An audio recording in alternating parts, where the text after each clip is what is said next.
Hi, I'm Caleb Giddings from Gun Nuts Media, and today's video we're doing another weird Beretta review. Well, I don't know if weird is necessarily the right word, but I have a lot of Berettas, and we're going to keep reviewing them because it's fun for me.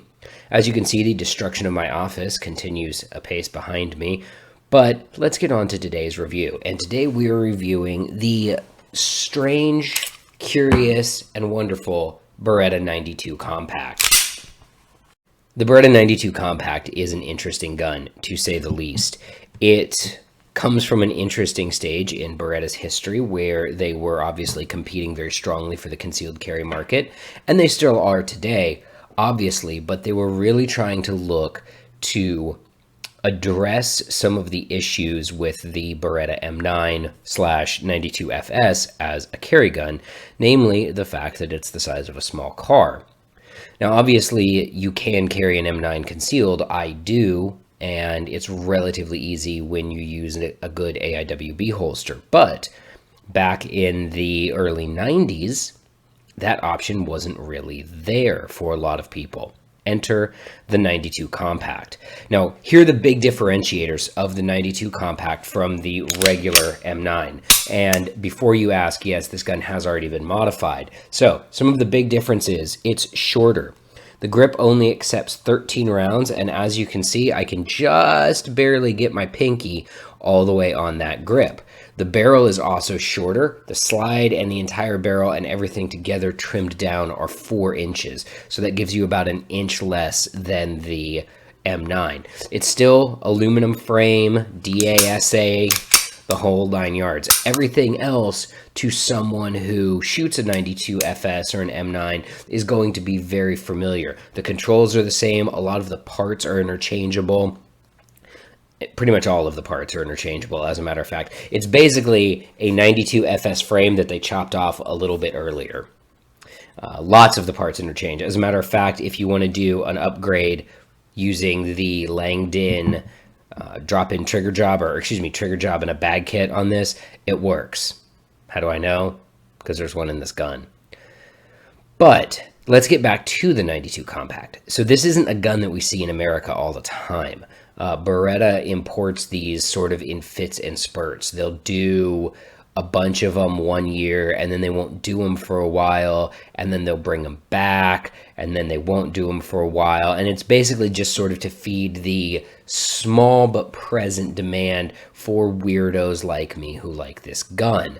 They're super cheap right now. When this video drops, they should be on Grab-A-Gun still for relatively affordable prices. But anyway, there's also 2 models of this that are currently available. There's this model, which is the one that I prefer for concealed carry, specifically because it doesn't have a rail on it. You can also get a railed model of this, which is great, but it is, and it's fine, but it's not really what I think of when I think of a lighter, more concealable carry gun. Other stuff, like technical stuff, it's a 92, which means the trigger's going to be good. It's going to be even better after you put a 13-pound Wilson Combat Spring in it, which I've done. It's going to be even better after you put in a steel trigger as opposed to the plastic trigger that it ships with. And then the last thing I've done, and this is largely for aesthetics, is I've put on a spurless hammer, which I think looks cooler and is better, in my opinion, on a carry gun than a spurred hammer. Not that it's really that big a deal. The other change I'm going to make to this gun is I'm going to add thin grips to it to slim up the profile, and last but not least, I'm going to delete the support side safety because I don't need that. But this is all fun theoretical talk. Let's go shoot.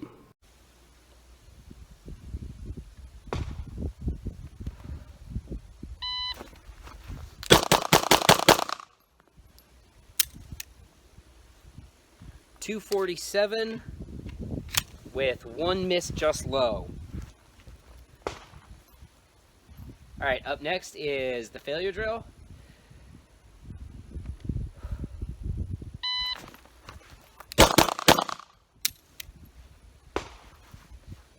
.206, 1 miss just high out of the head.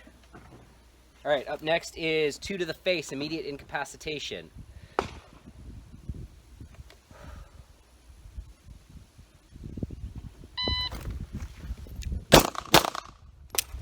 Nailed that in a 217. And now, last but not least, the double failure drill. Failure drill. The failure drill. 4 body, 2 head.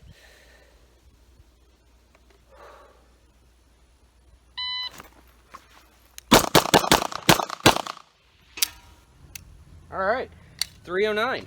Let's look at the scores. Da, da, da, da, da, da.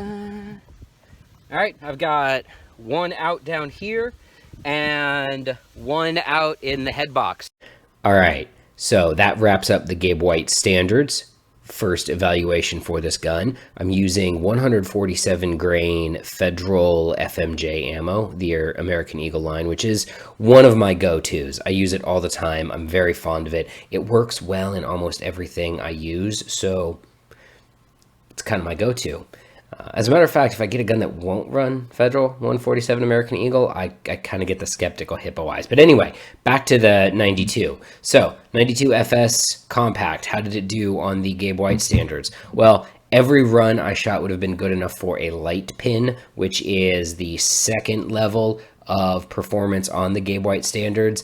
And one of the runs, the immediate incapacitation, would have been good enough for a turbo pin.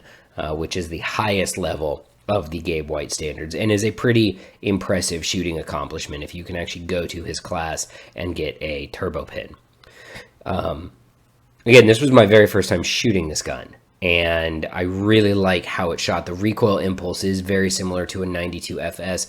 There's not a lot of felt recoil because the gun is fairly heavy, but from shooting from concealment from a regular leather holster, I was running that with a traditional IWB holster, the Galco Royal Guard for a Beretta 92, which fits this obviously, and everything was fine to start with.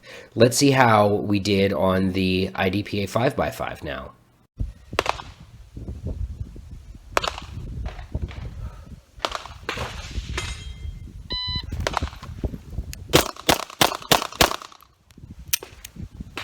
.311.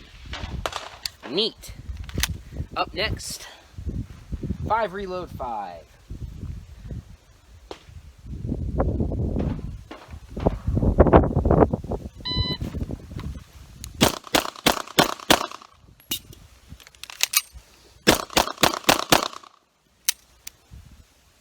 .688.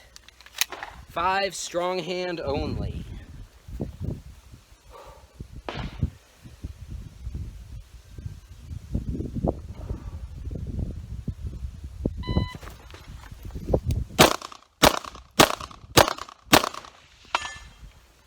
And that's a 431.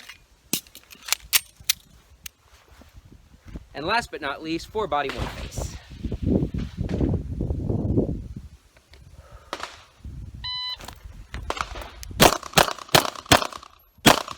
Woo!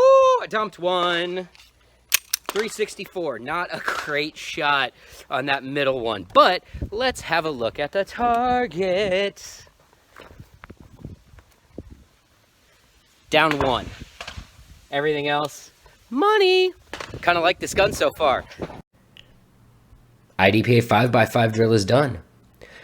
Based on the scores that I shot and the times that I had, I would have easily classified as master in the CCP division, which, as a fun side note, I'm currently classified as expert in.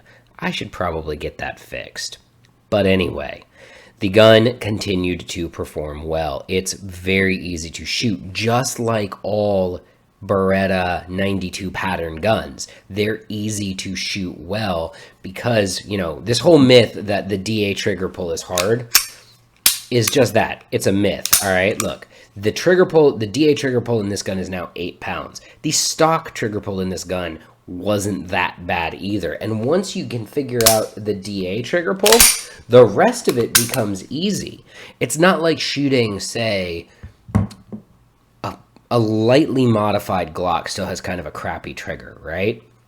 And you have, if you're shooting a 15-round magazine, you have 15 crappy trigger pulls. With this, even by a layperson's definition of a crappy trigger pull, I have 1 crappy trigger pull in a 15 round magazine. And then I've got 14 really great trigger pulls, because the single action trigger pull in this gun is 3.5 pounds, like most of my Berettas that I've modified. It shoots well, and it's very easy to shoot well. Now, it's shot well in these technical standards and these performance evaluations. Can it shoot a group?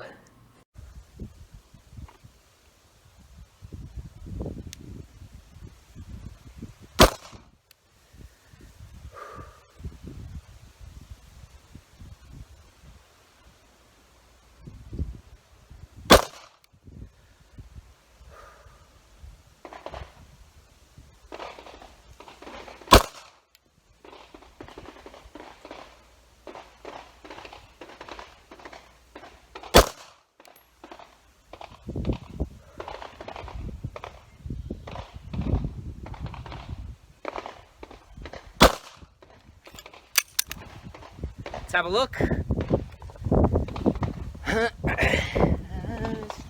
Well, shit. So, interestingly, this one was the first round out of the magazine. Now, some people say that rounds loaded by hand feed slightly differently and have a slightly different point of impact than rounds loaded by the gun itself. I don't know if I believe that, but in this case I am, because here's my other 4 rounds out of that 5-shot group. This is a good ass group, and I'm real happy with that. That was a really good group. And again, we shoot these groups at 15 yards, standing unsupported, as a way to figure out the real world performance capabilities of these guns, because most people aren't ever going to shoot their gun past 15 yards, supported or otherwise, when it comes to a handgun. But I have noticed, and I've said this before, there is a pretty strong correlation or similarity between what I can do 15 yards unsupported and what I can do at 25 yards supported. So is this gun accurate? Yeah, that was with 147 grain FMJ ammo. Imagine what it could do if I shot some Hornady critical defense, aka the most accurate self-defense load known to man, through this thing. Let's sum this up. And again, this probably won't be a surprise. Shock, guys! Caleb likes a Beretta. Double shock, Caleb likes a Beretta 90 series. I've actually had a Beretta compact before. This is the second one. The first one I had was a Type M, which was Beretta's very weird single stack that they made for not a long time, for a very short time, but they made it a long time ago. The Beretta compact's an interesting gun. It's a gun that never really caught on in the US, which is why you don't see it very often in the US. Again, like we said at the top of the video, it's why Beretta only occasionally imports this gun. But it's a neat gun. It is lighter and smaller than a full-size 92. So if you're looking for a carry option and you carry it and you have a 92 and you like a 92 and you shoot a 92 in matches, or you have to carry one for work or whatever, it's not a bad choice. It kind of missed the compact market because it's not as light as a Glock 19, but it's a lot easier to shoot. And if you ask me, it's a lot better looking. I'm Caleb Giddings. Thanks for watching. Until next time, run your gun, not your mouth.